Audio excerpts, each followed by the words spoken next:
प्रभू रामचंद्राच्या शब्दाचं उल्लंघन करायचं नाही, मर्यादा राखायची आहे. की असणार प्रभू रामचंद्राच्या शब्दाचं उल्लंघन कधी करीत नव्हते. म्हणून सांगितलं तिला, आता माझ्या भावाची मला आज्ञा जर या ठिकाणी असते तर मी तुला सोडलं नसतं, तुला जीवित तुला इथं जीव मारला असतं. त्याचप्रमाणे असणारे मी आता तुला सोडून देतोय. म्हणून एका बाणाने लक्ष्मणाने असणारे तिचे दोन्ही कान छेदले आणि पलायन म्हणजे असणारे तिथून ती असणारी शूर्पणखा पळू लागलेली आहे. राक्षस पत्न्यास घेऊन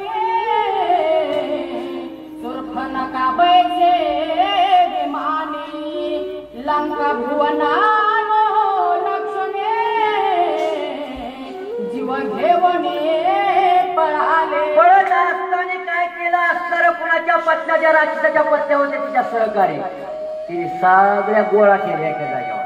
म्हणले आपलं इथं थांबणं आता महत्वाचं नाही, आपल्या जीविताची हानी होण्याची शक्यता आहे. आता काय करा, त्यांच्याकडे कोणतं इमान होतं महाराजांनी काय सांगितलं नाही, पण माझ्या हिशोबाने त्यांचं पुष्पक इमान होतं राजावाड्याकडे. आणि त्या इमानात बसले आणि ती काय करू लागली, पद्म पुरावून तुम्हाला कुठून चालली, मागाच्यात गेले मागाच्या आधार पद्म पुरवणे असणारी कुठं सगळ्या स्त्रियाला घेऊन लंकेकडे निघाली राजा रावणाला, असे नाथ महाराज म्हणतात. शूर्पणखा मुख्य विमाने माशा भोंगाते नाशिकानी संगे स्त्रियांची शंख ध्वने आक्रंदोने जलपद्या ठिकाणी असणारे रावण सकोळे निर्दावया सांगू लागले, मनात बोलू लागले. आता या असणारं मूळ म्हणजे कुठंच नाही, कोण शूर्पणखा असणारी म्हणजे मुलं सगळे तो मारले, 14 सहस्त्र मारले, बलकर मारलेले आहेत. पण आता ही मात्र सगळ्याचा कुळाचा निपाट केल्याची राहत नाही, असे असणारे त्या सगळे त्या ठिकाणी बोलू लागले आहेत.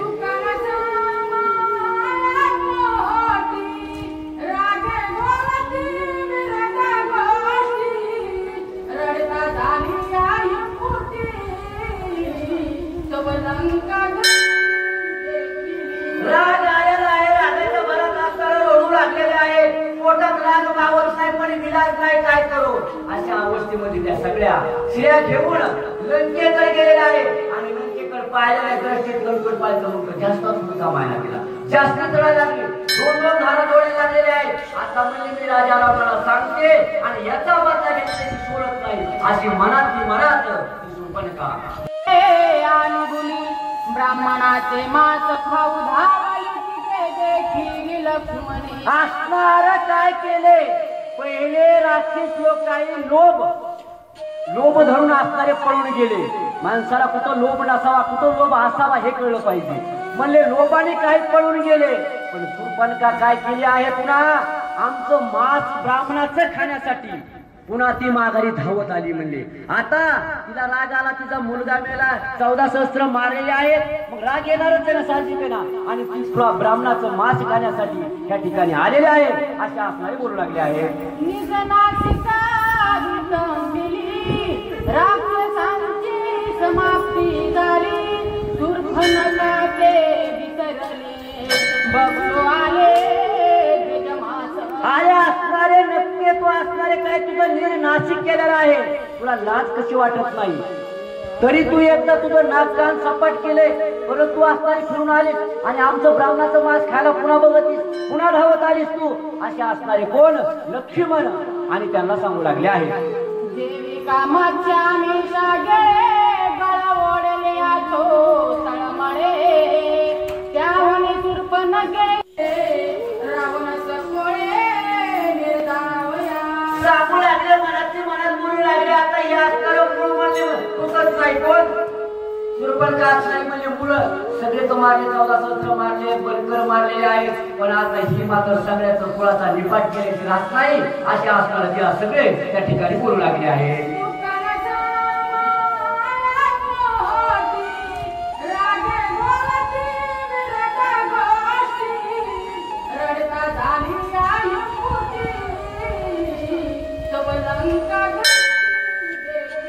राग आलेला आहे, राजाच्या भरात असणारे रडू लागलेले आहे. पोटात राग मावत नाही, पण विलास नाही, काय करू. अशा अवस्थेमध्ये त्या सगळ्या स्त्रिया घेऊन लंकेकडे गेलेल्या आहे.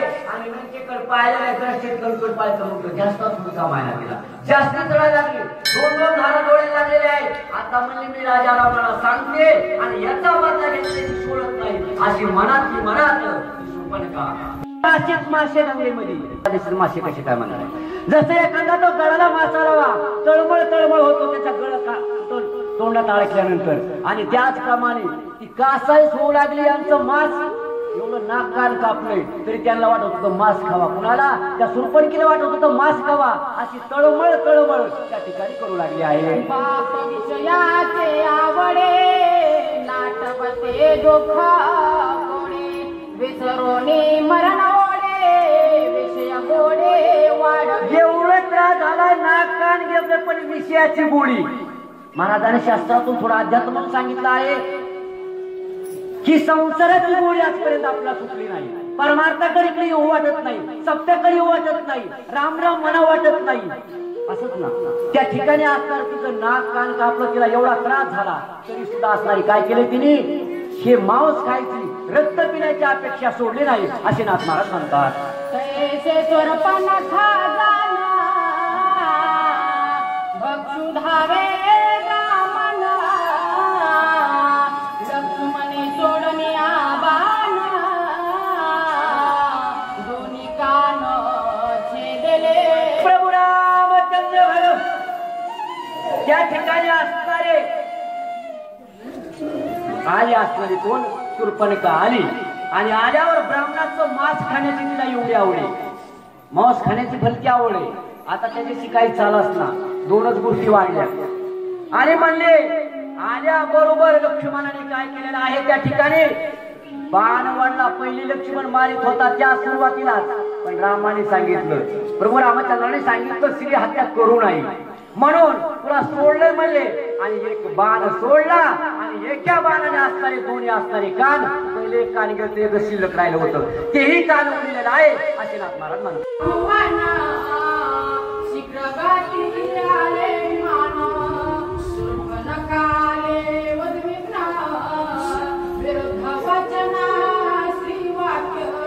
विरुद्ध वचन श्री वाक्य विरुद्ध बोलल्याशी काम होणार नाही म्हणजे ती मराठीने असणार काय ठरवलं आता आपल्या सोयीचं बोलता येणार नाही म्हणजे राजा रावणाला काय करावं लागलं एकाचं दोन दोनाचं तीन असं काहीतरी उलट पालट सांगावं लागलं तेव्हा आपलं काम पूर्ण होईल असं मराठी विचार आणि त्या असणारी सोपटा करू लागली आहे.